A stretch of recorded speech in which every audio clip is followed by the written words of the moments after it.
أيها الإخوة والأخوات، السلام عليكم ورحمة الله وبركاته.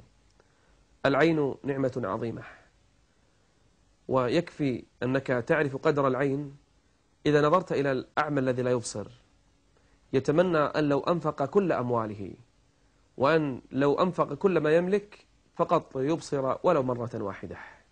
نعمة عظيمة. ألم نجعل له عينين؟ الله يمن على عباده بهذه النعمة، ولكن هذه النعمة هل نحن نستغلها في طاعة الله عز وجل، أو أننا نستخدمها في الحرام؟ فكر، كل منا يحاسب نفسه.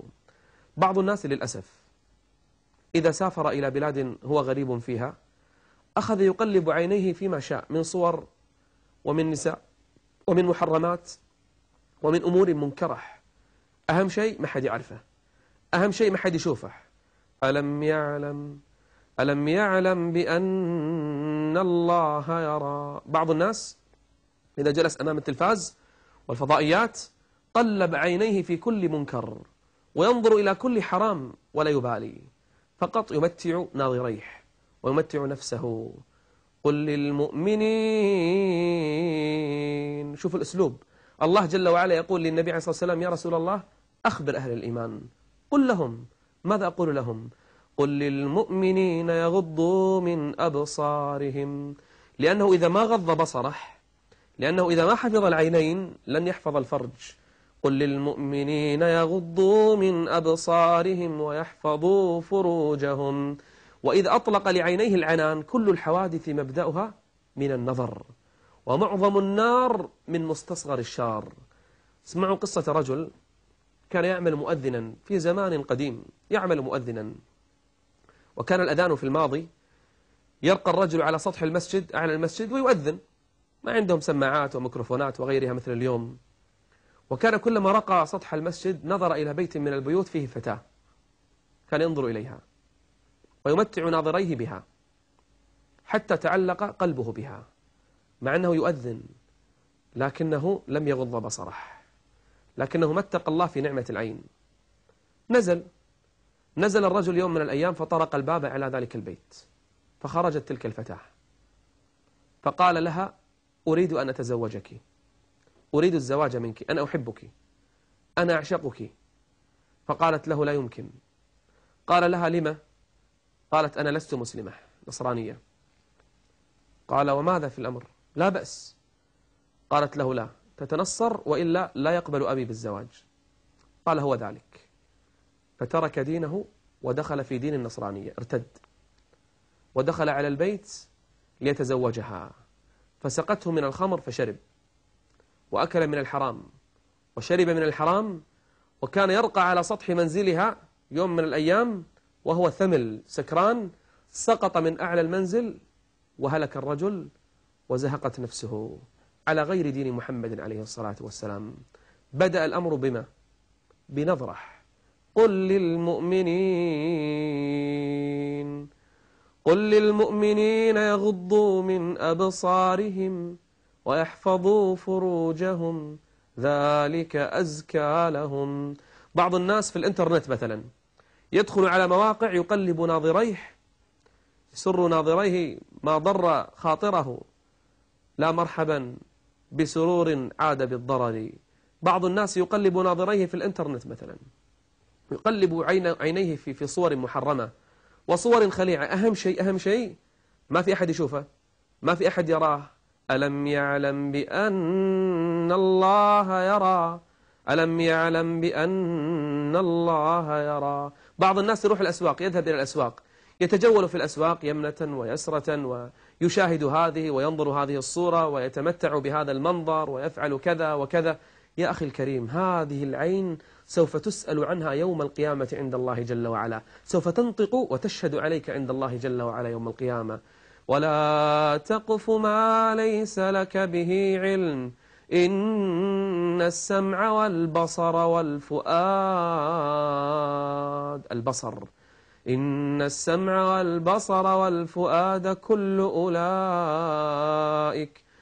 أولئك كان عنه مسؤولا. وإذا خلوت بريبة في ظلمة والنفس داعية إلى الطغيان فاستحي من نظر الإله. استحي، لا تقل ما في أحد يشوفني، استحي من نظر الإله. فاستحي من نظر الإله وقل لها إن الذي خلق الظلام يراني، إن السمع والبصر والفؤاد كل أولئك كان عنه مسؤولا. نعم، سوف تسأل عين عينيك عند الله عز وجل يوم القيامة. جعل الله عز وجل لك العينين، هل متعت عينيك بقراءة المصحف؟ من أراد أن يحبه الله عز وجل أو يحب الله جل وعلا فلينظر في المصحف. انظر في خلق الله عز وجل في الكون، انظر في السماء، انظر في النجوم. أفلم ينظروا إلى السماء فوقهم كيف بنيناها وزيناها وما لها من فروج. انظر في ملكوت السماوات والأرض، انظر في خلق الله جل وعلا، انظر في الأرض وهذه النباتات وهذه الأشجار وتلك الزهور. متع عينيك وتفكر.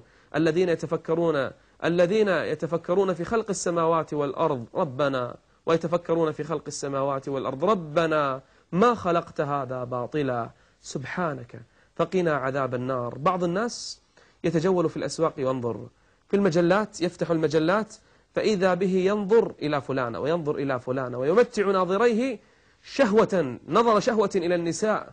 هذا الرجل يوم القيامة يوضع الكتاب إن لم يتب إلى الله جل وعلا، يوضع الكتاب فيرى كتابه كل صغيرة كتبت، كل نظرة كتبت، كل شهوة كتبت، كل عين نظرت فيها إلى فلانة وإلى تلك الصورة وإلى هذا الفيلم يكتب في الكتاب.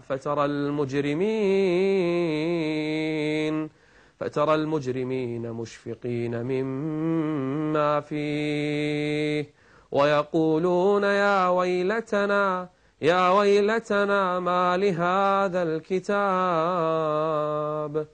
ما لهذا الكتاب لا يغادر صغيرة ولا كبيرة. كل نظرة مكتوبة، كل شيء كتب، كل نظرة، كل كلمة، كل زلة كلها كتبت. نعم، كل شيء كتب في الكتاب. ويقولون يا ويلتنا ما لهذا الكتاب لا يغادر صغيرة ولا كبيرة إلا أحصاها. بعض الناس يختفي ولوحده ويجلس في الغرفة فيفتح تلك المجلة أو ينظر لتلك الصورة، أو يتسلل من وراء الباب، أو ينظر من السطح أو من النافذة على بيوت الجيران، أو ينظر إلى فلانة يختلس النظر ويفعل كذا وكذا. هذه العين تعرف ماذا تسمى في الشرع؟ هذه العين تسمى في الشرع العين الخائنة. العين الخائنة، في عين خائنة، نعم، هذه العين الخائنة التي تتسلل وتختفي فتنظر إلى الحرام. يعلم خائنة الأعين. وهذه العين إذا خانت امتلأ الصدر بحب الحرام. يعلم خائنة الأعين وما تخفي الصدور. نعم أيها الأخ الحبيب، نعم، احرص على عينيك. نعمة من نعم الله عز وجل. هذه العين من الخير التي تفعله هذه العين أن تبكي من خشية الله. مثلا وعينان لا تمسهما النار، عين بكت من خشية الله وعين باتت تحرس في سبيل الله. غض البصر. النظرة الأولى لك ربما تزل، أن أمشي في الشارع إيش أفعل؟ ظهرت أمامي امرأة نظرت إليها عن غير قصد، هذا تعذر ولا يحاسبك الله عز وجل عليه، ولكن لا تتمادى ولا تستمر. اصرف بصرك كما قال النبي عليه الصلاة والسلام لعلي بن أبي طالب الإمام رضي الله عنه، قال اصرف بصرك فإنما لك الأولى وليست لك الآخرة. قل للمؤمنين يغضوا من أبصارهم ويحفظوا فروجهم. الأمر ليس فقط موكل بالرجال، حتى النساء. وقل للمؤمنات يغضضن من أبصارهن. بعض الناس يقول ما أتحمل. يا أخي اصرف البصر ترتاح، والله ترتاح. بعض الناس يقول أتعذب لما أرى بعض الصور وبعض المناظر. يا أخي الكريم اصرف البصر ترتاح نفسيا، لأن كل شيء في الجسم إذا نظر وإذا تكلم وإذا لمس يدعوك إلى والعياذ بالله فعل الفاحشة، فيتعذب الإنسان إلا أن يفعل الفاحشة، وإلا لو غض بصره لحصن نفسه وأراح نفسه. غض البصر إذا دخلت في الغرفة لوحدك وأطفأت الأضواء وأغلقت الباب وفتحت الجهاز الكمبيوتر ودخلت في مواقع الإنترنت، اعلم أن الله عز وجل يراقبك، والله عز وجل يراك. إذا كنت استحيت من الناس فالله عز وجل أحق أن يستحيا منه. إياك وإياك أن تنظر بعينيك إلى الحرام. الإثم ما حاك في نفسك وكرهت أن يطلع عليه الناس. حلال بين حرام بين، أنت تعرف أي نظر أقصده. فاتق الله عز وجل وتب إلى الله، فالله عز وجل يقبل التوبة. واجعل العينين كما أمرك الله عز وجل أن تسخرهما به، أن تجعلهما في طاعة الله جل وعلا وفي المعروف. أسأل الله تعالى أن يحفظ لنا جوارح